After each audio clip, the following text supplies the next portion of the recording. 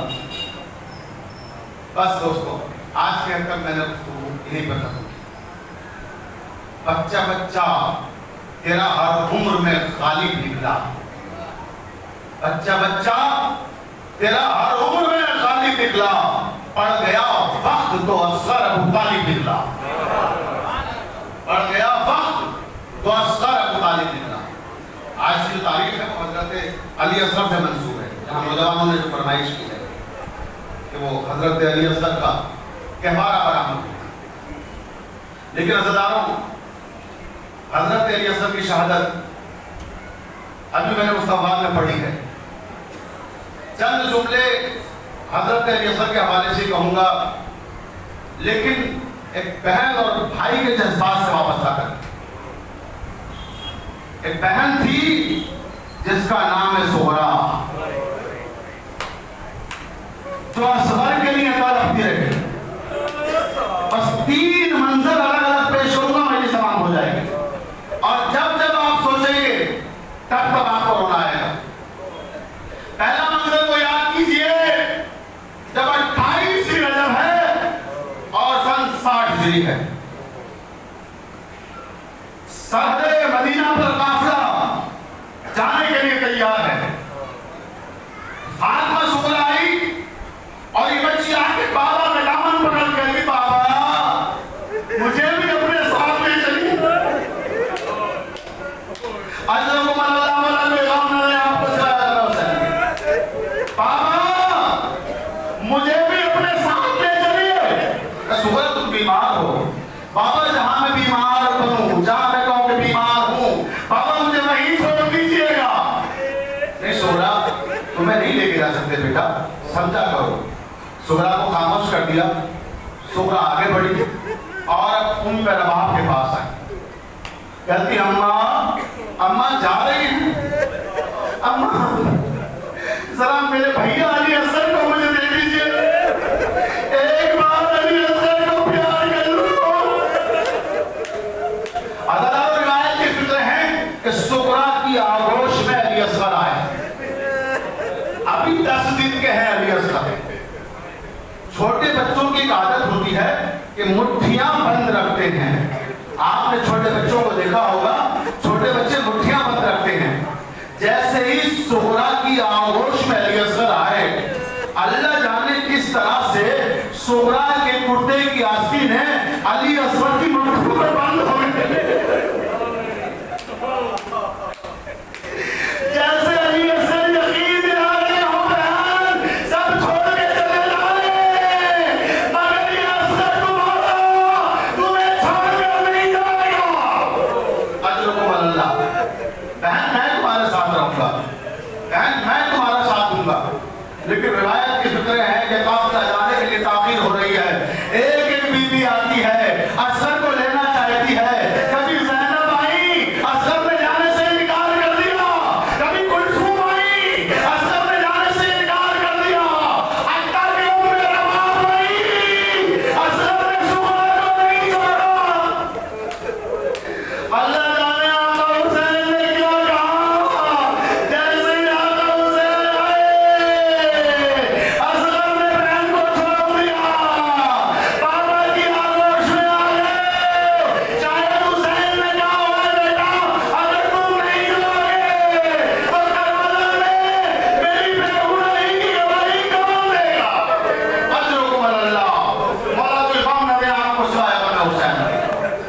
دوسرا منظر، بس 3 منظر میں تمام کر دوں گا۔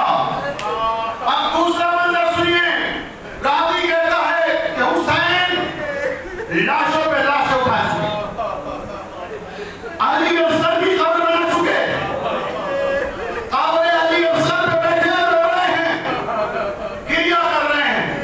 اچانک کیا دیکھا کہ کوئی گھوڑا سوار ہے جو امام کی طرف آ رہا ہے۔ اس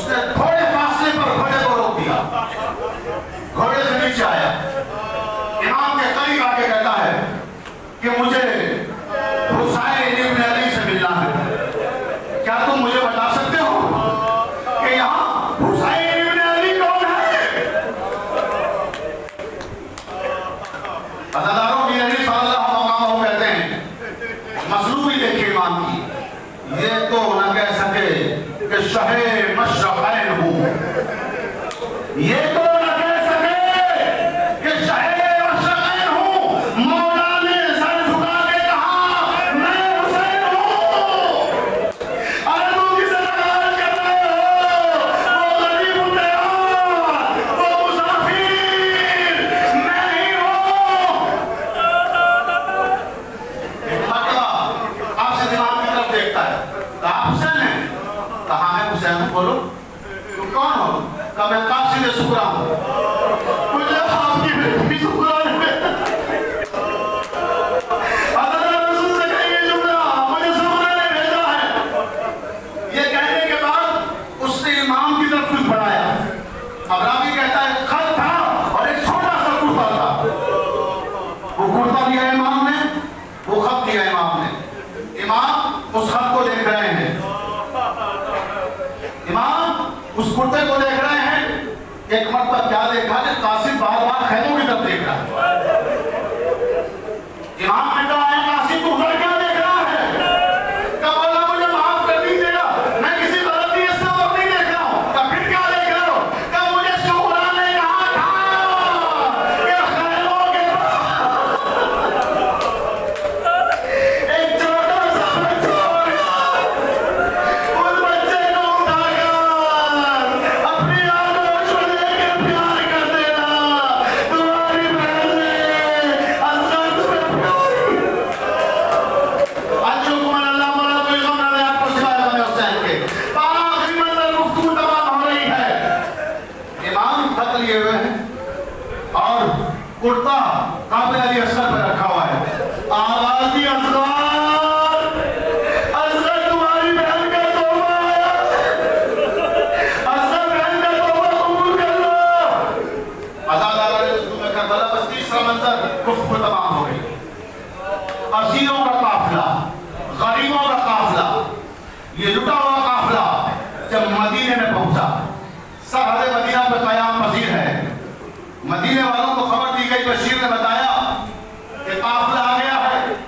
تو فاطمہ صغرا قافلے والوں سے ملنے آئی. جب قافلے والوں سے ملنے آئی تو صغرا نے پوچھا پھوپھی اماں میرا اکبر کہاں ہے؟ آخری گناہ میری سلام ہو رہی ہے. کہ میرا اکبر کہاں ہے؟ صغرا شہید کر دیا گیا. سینے میں بچی کیری مار دی گئی.